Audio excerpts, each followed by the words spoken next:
अपने समुदाय में, मुस्लिम समुदाय में बहुत उसकी मतलब उसको बहुत अच्छा व्यक्ति माना जाता था करौली में। क्यों? हृदय का बड़ा अच्छा था, रोज अपनी नमाज पढ़ता था समय से, और अपना कलमा आदि जो भी वो करते हैं सब करता था।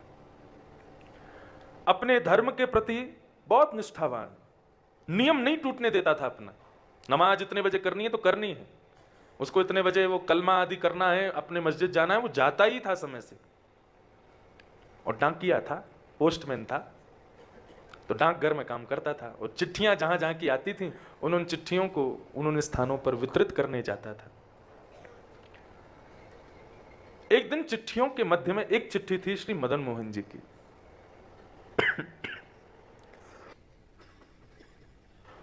प्रसाद मिल गया मुझे भी, ये बद्रीनाथ भगवान का प्रसाद है। लेकिन ये अच्छा है कि विश्राम के दिन ही मिला, कहीं मिल जाता पहले से ही तो हो जाता कल्याण। फिर तो अशोक शास्त्री जी को बुलाना पड़ता कथा के लिए, वही कथा सुनाते। फिर बहुत अद्भुत कथा करते हैं, कभी कभी रात में सुनाते हैं मुझे। त्वदीयं वस्तु गोविंद ग्रहण सुमुखो भुक्त्वा, खट्टी मीठी पामे शंकर जी पामे। अपने आप श्लोकों का सृजन करते हैं। तो काले खां के पास जब चिट्ठी आई तो उसमें एक चिट्ठी थी मदन मोहन जी मंदिर की। गए, सब जगह वितरण करते हुए जैसे देखा सिद्धि चढ़ के ऊपर मदन मोहन जी का मंदिर, तो बोले कि मैं तो डाकिया हूं और ये मेरे नहीं तो हिंदुओं के खुदा हैं, मैं जाने में क्या दिक्कत है। ऊपर चढ़ करके गए और जाकर के जो द्वारपाल था उस द्वारपाल को ही चिट्ठी दे दी उन्होंने, और कहा ये मंदिर की चिट्ठी आई है मदन मोहन जी की, तो जो भी मदन मोहन जी हो उनको दे देना। उसको क्या पता थी मदन मोहन जी साक्षात ठाकुर जी हैं। बोले मदन मोहन जी की चिट्ठी आई है उनको दे देना। उसने कहा ठीक है।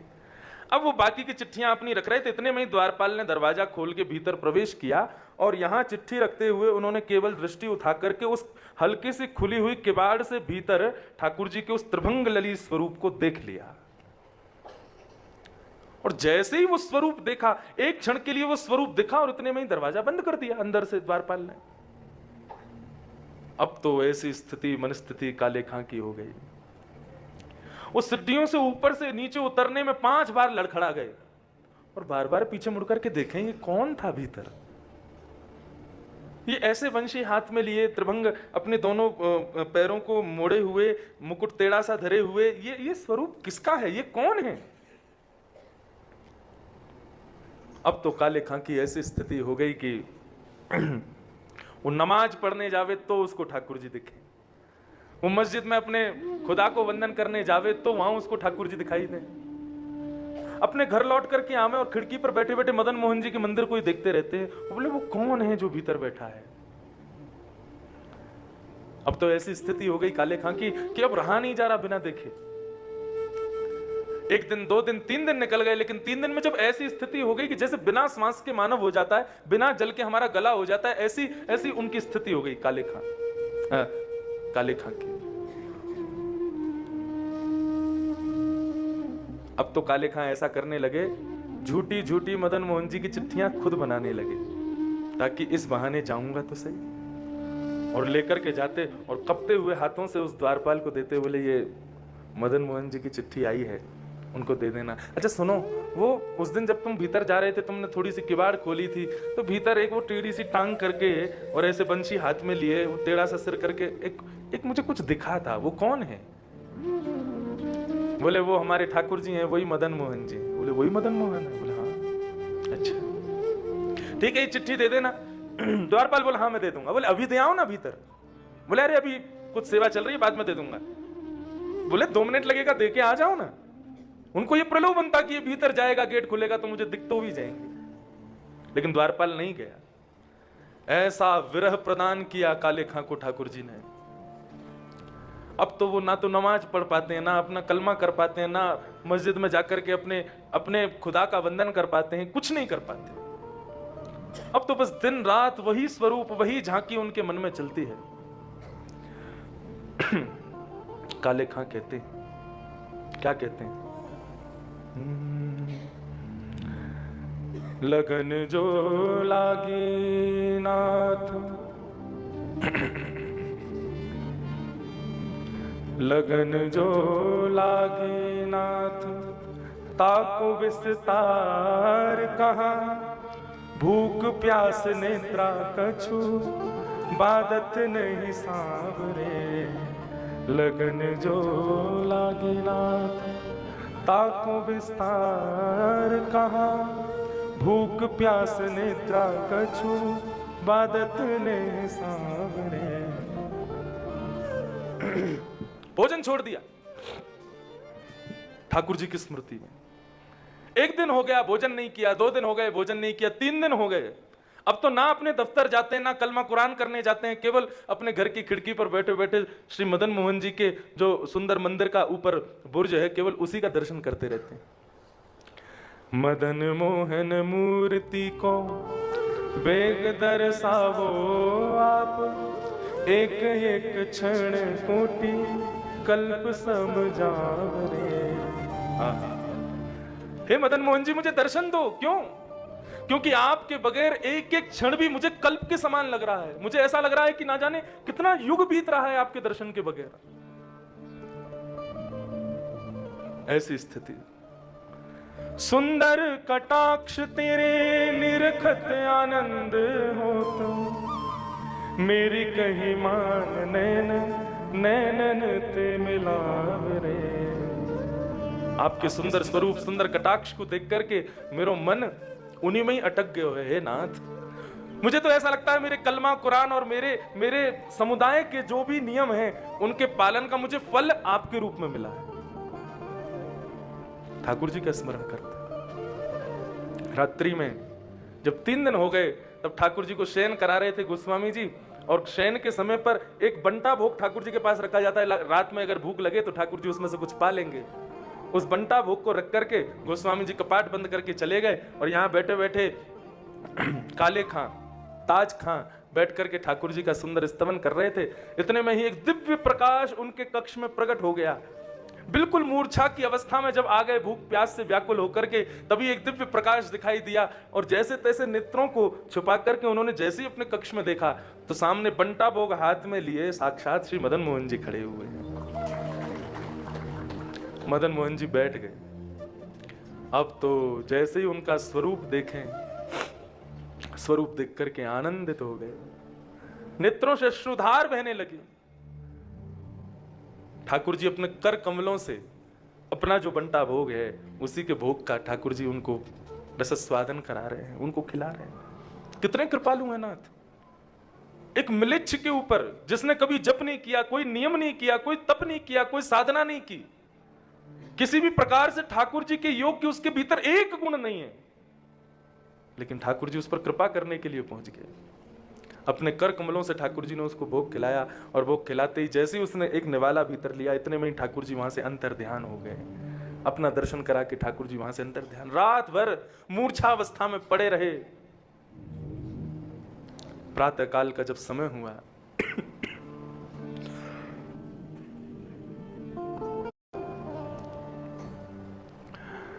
सुबह का जब समय हुआ, गोस्वामियों ने ठाकुर जी को उत्थापन करके जैसे ही सब सामग्री देखी, तो वहां पर बंटा भोग नहीं था।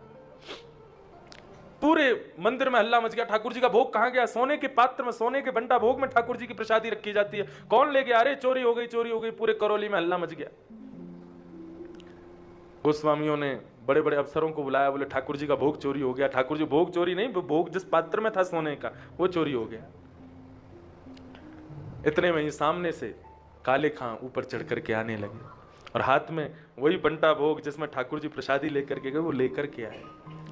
गोस्वामियों ने जैसे ही उनके हाथ में बंटा भोग देखा, तुरंत कहा, इसको बंदी बना लो, इसने चोरी की है, म्लेच्छ है, हमारे ठाकुर जी की सामग्री चुराता है। बंदी बना लिया उनको। बंदी बना करके बैठा लिया। मुस्कुरा रहे थे काले खां। गोस्वामी बोले, तुमने चोरी की ठाकुर जी की? बोले, मैंने चोरी नहीं की है, तुम्हारे लाला ने चोरी की है। बोले, हमारे लाला ने? हाँ, तुम्हारे मदन मोहन जी ने चोरी की है, मेरे चित्त की चोरी की है, मेरे धर्म की चोरी कर ली, मेरे नियमों की चोरी कर ली। मैं अपने कुल खानदान में व्यवस्थित था, मेरा सब कुछ हरण कर लिया इसने, तुम्हारे टेढ़ी टांग वाले ने, इसने चोरी की। और ये रही बात बंटा भोग, 3 दिन से भोजन नहीं कर रहा था क्योंकि इनका दर्शन नहीं हुआ था मुझे, तो रात्रि में अपना बंटा भोग लेकर के आए मुझे पवाने के लिए।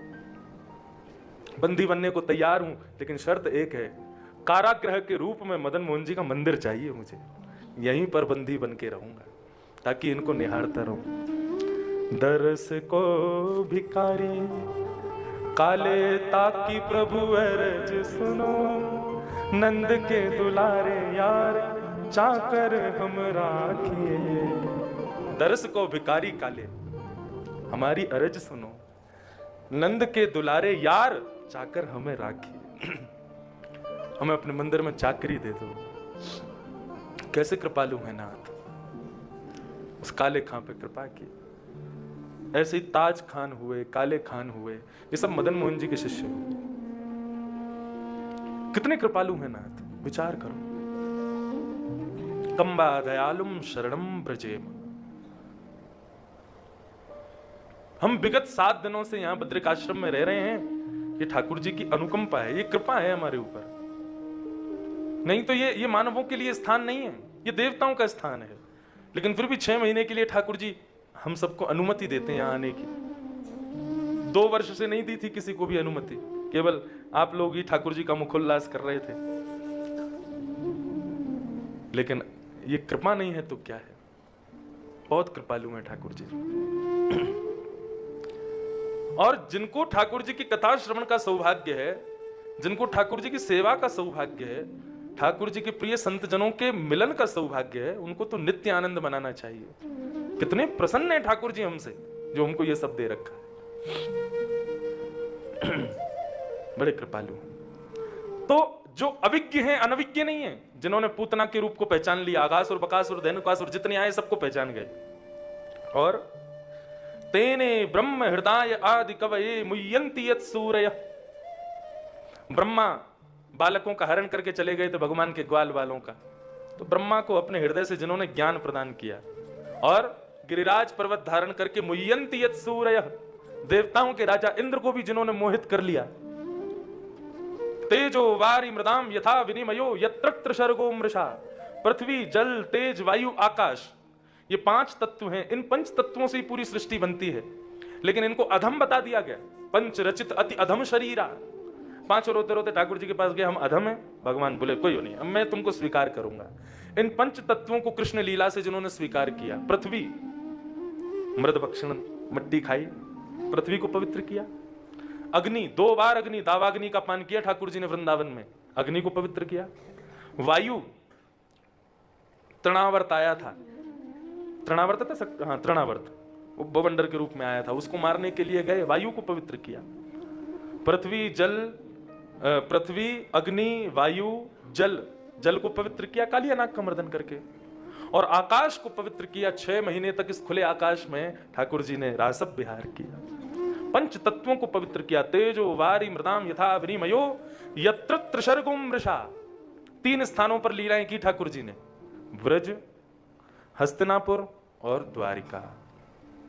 इन 3 लीलाओं की ठाकुर जी की लीलाएं हैं। धामना स्वेन सदा निरस्त कुहकम। अपने धाम को प्रस्थान करने से पूर्व उद्धव को ज्ञान उपदेश दिया। और क्या कहा? बोले उद्धव, अब इस ज्ञान को लेकर के तुम कहां जाओ? बद्रिकाश्रम जाओ, बद्रीनाथ चले जाओ, और वहां जाकर के मेरे दिए गए इस ज्ञान का मनन चिंतन करना। श्री उद्धव जी महाराज यहां आ गए। ऐसे धामना स्वेन सदा निरस्त कुहकम सत्यम परम धीमहि। ऐसे परम सत्य श्री कृष्ण को हम बारंबार प्रणाम करते हैं।